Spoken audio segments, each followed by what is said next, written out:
The winter sun hovered low over the quiet western town of Hollow Ridge, casting long pale beams across the snow-covered street, yet offering hardly any warmth to those who walked upon it.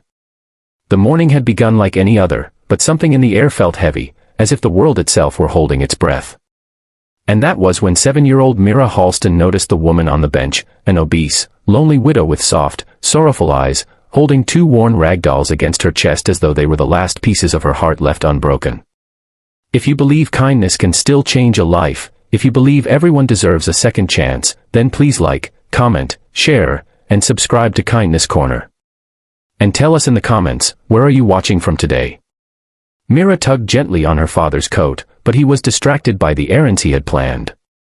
The day was supposed to be simple, a quick trip into town, a few supplies for Christmas morning, and then back to their warm cabin. But Mira kept looking back at the widow, her small face tight with concern. The woman's name, though Mira didn't know it yet, was Kira Duvall. And Kira had once been a woman known for her laughter, her strength, and her generosity. But life had a way of stealing the brightest things from people, sometimes all at once, leaving them wandering through a world that no longer resembled what they remembered. Kira had lost her husband, Alden, only 2 winters earlier. A fever had taken him swiftly, brutally, leaving no room for hope or farewell. Their small home had grown silent afterward, too silent for a woman who once stitched dolls while humming songs of summers long gone. She had tried to keep her hands busy, sewing bright yarn hair and cheerful painted eyes onto the little dolls that had once brought joy to every child in Hollow Ridge. But business had faded along with the season, and soon Kira found herself sewing not for customers, but for company. The dolls were all she had left of the warmth she used to carry. Now she sat on the town bench beneath daylight strung with golden lights, the festive decorations mocking her loneliness. Her shawl wrapped around her shoulders, but the cold of being forgotten seeped deeper than winter ever could. People passed, some with polite nods, others looking away, uncomfortable with what they did not understand. But Kira merely held the dolls tighter, as if protecting them from the world that had already taken so much from her. Mira saw what the grown-ups didn't, the quiet ache in Kira's posture, the tremble in her breath, the way her painted smile dolls seemed like borrowed happiness she no longer felt.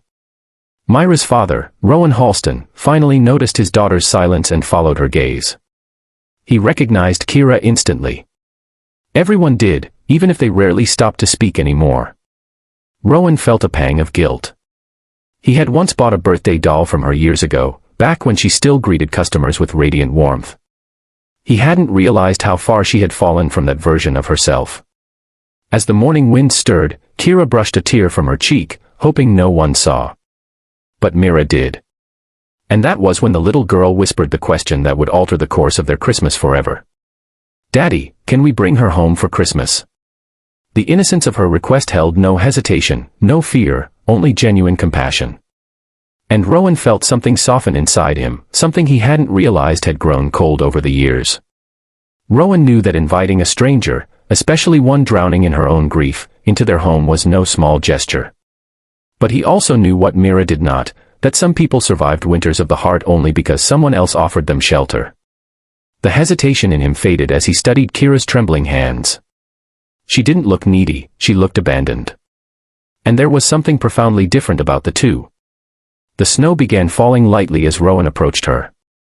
Kira startled, unsure whether she should smile, speak, or simply pretend she hadn't been crying. Her loneliness seemed to fold in on itself as she struggled to compose her expression. Rowan sat a respectful distance away on the bench, and Mira walked beside him, small boots crunching in the fresh powder. In that moment, something shifted in the air, an unspoken recognition that even strangers sometimes crossed paths for reasons bigger than themselves. Kira tried to apologize for her appearance, for taking up space, for existing too visibly in a world that often preferred people to suffer quietly. But Rowan gently assured her she owed no such apology. He asked how she'd been, though the answer was written across the lines of her tired face. Kira told them a little about Alden, about the home that felt too empty, and about how sewing the dolls kept her heart from completely breaking. Mira listened closely, not with pity, but with the pure empathy that only a child could offer. As the conversation continued, the warmth of something unexpected began to reach Kira, something she hadn't felt since before her husband's passing. It was the warmth of being seen. Not as a burden, not as a forgotten widow, but as a human being still worthy of belonging. Rowan took a breath, glancing at Mira. The little girl gave him a hopeful nod. And then, with a gentle sincerity, Rowan invited Kira to spend Christmas Day with them. No expectations, no pressure, simply a chance to share warmth, food, and company she'd been missing for far too long.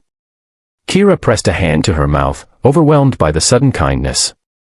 The daylight shimmered against her tears, but for the first time in years, they weren't tears of grief alone. Mira reached out her small hand toward her, and Kira took it with a trembling smile. Something fragile but beautiful formed in that moment: trust, hope, and a whisper of healing.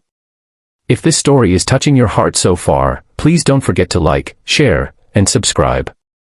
It truly helps us bring more heartfelt stories to you. As Rowan loaded the basket of dolls onto the wagon and helped Kira climb aboard, she felt a weight lift she didn't even realize she'd been carrying.